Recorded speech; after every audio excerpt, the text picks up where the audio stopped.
Vladimir Putin आज दुनिया का सबसे पावरफुल और सबसे फियर्ड इंसान।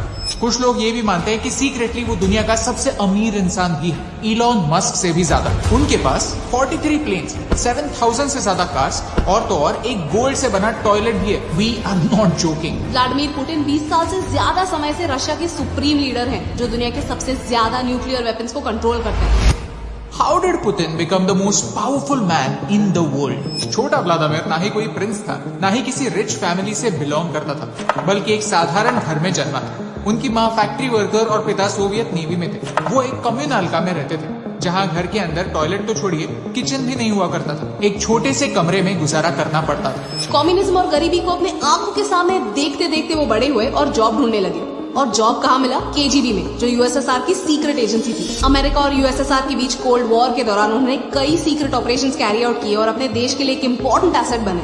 आज रशिया दुनिया का सबसे बड़ा देश है, लेकिन 1991 से पहले उससे भी बड़ा एक देश था, सोवियत यूनियन। रशिया को छोड़कर 15 और देश इस बड़े यूनियन का हिस्सा थे। लेकिन 1991 में सोवियत यूनियन टूट गया और रशिया में पॉलिटिकल और इकोनॉमिक क्राइसिस आ गई। On a personal level Putin को इस बात का बड़ा झटका लगा। 1991 से लेकर 1999 तक का समय रशिया की हिस्ट्री में एक मुश्किल समय रहा। बोरिस येल्त्सिन, जो उस समय रशिया के प्रेसिडेंट थे, रशिया के वर्स्ट प्रेसिडेंट माने जाते हैं। उनका एटीट्यूड रशिया के लोगों को बिल्कुल अच्छा नहीं लगता था, फिर वो वेस्टर्न लीडर्स की चापलूसी करना हो या पब्लिक में दारू पीना और नाच गाना। ये रशिया के ऑर्थोडॉक्स कल्चर को सूट नहीं करता था और इनके लीडरशिप के अंडर गरीबी बढ़ी। उनकी वजह से रशिया की मेन इंडस्ट्रीज चंद लोगों के हाथ चली गई।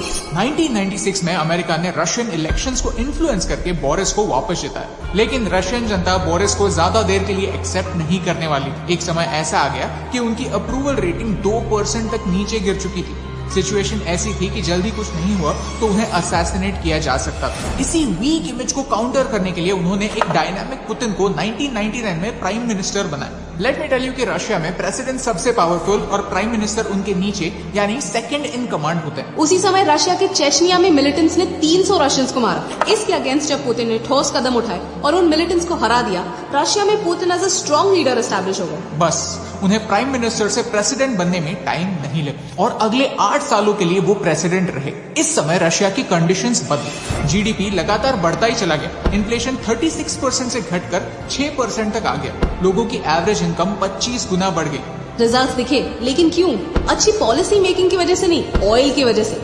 जैसे तेल की डिमांड और प्राइसेस बढ़े, रशिया की इकोनॉमी भी बढ़ी। On the other hand, police reforms और मिलिट्री रिफॉर्म्स के साथ रशिया बदल रहा था। लोगों को फिर से पुतिन एक ग्रेट लीडर की याद दिला रहा था। इसी के चलते चलते 2004 में पुतिन को 71% वोट मिले और वो फिर से इलेक्ट हो गए। टेक्निकली एक इंसान सिर्फ 2 टर्म्स के लिए प्रेसिडेंट हो सकते हैं, लेकिन पुतिन स्मार्ट थे। उन्होंने 2008 के बाद as a prime minister role ले लिया और उनके ही जूनियर को प्रेसिडेंट बना दिया।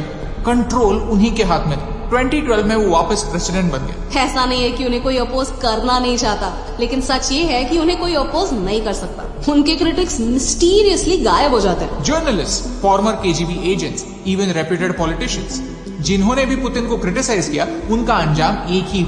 पुतिन इज सो पावरफुल कि जब रशिया के सबसे अमीर इंसान ने उनके ऑपोजिशन पार्टी को कैंपेन के लिए फंड किया, उन्हें टैक्स डिवीजन के चार्जेस के अंडर 14 सालों के लिए जेल में फेंक दिया गया। तो उन्हें क्रिटिसिज्म को हैंडल करने की जरूरत नहीं पड़ती, क्योंकि जो लोग उन्हें क्रिटिसाइज करते हैं वो उन्हें ही हैंडल कर देते हैं। इसी इंसान के एक इशारे पर 6000 न्यूक्लियर वेपन्स तैयार हैं, जो दुनिया के किसी भी कोने तक सिर्फ 10 मिनट में पहुंच सकते हैं। So in the end what does he want? Putin अपने सारे स्पीचेस में इस इंसान का नाम जरूर लेते हैं, इवान इलिन, जो एक रशियन फिलोसोफर थे, जिन्होंने कहा था कि पहले रशिया एक इनोसेंट देश हुआ करता था, लेकिन फॉरेन ताकतें उसे वीक बनाती चली गई। Putin needs to be strong, क्योंकि वीक लोगों के साथ क्या होता है ये उन्होंने बचपन से देखा है। आज ऑन पेपर पुतिन की वेल्थ $70 बिलियन है, लेकिन फाइनेंशियल एनालिस्ट का मानना है कि उनकी असली वेल्थ $200 बिलियन से ज्यादा है, which makes him richer than our favorite Elon Musk।